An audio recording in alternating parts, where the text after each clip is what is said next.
நான் வந்து என்னுடைய கெரியர் ஸ்டார்ட் பண்ணதே வந்து ஆக்டிங் தான். அப்போ நெறைய படங்கள் தான் பண்ணிட்டு இருந்தேன். அப்போ படங்கள் பண்ணிட்டே இருக்கும்போது எனக்கு ரொம்ப பயமா இருக்கும். அப்போலாம் வந்து இந்த கேமரா ஸ்டார்ட் பண்ணாவே ஒரு சவுண்டு வரும்.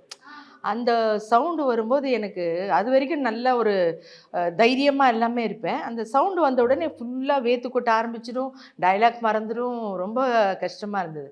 அப்போ டைரக்டர் ராமண்ணா அவங்க வந்து சொன்னாங்க, "நீ வந்து ஸ்டேஜ் ட்ராமா பண்ணினா, உனக்கு இந்த ஃபியர் போகுமான்னாங்க." தியேட்டர். ஆமா. அதுக்கப்புறம் வந்து நானு ஸ்டேஜ் நெறைய பண்ணேன்.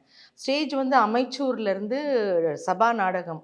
அதாவது சபா நாடகம்ன்றது என்னன்னா, எல்லாமே இந்த காத்தாடி ராமூர்த்தி, டெல்லி கணேஷ், அப்புறம் ஸ்ரீகாந்த் சாரு, லியோ பிரபு இந்த மாதிரி நெறைய Prasanna Ganesh, we. Gopalakrishnan sir, Purnam Viswanathan sir, so sir.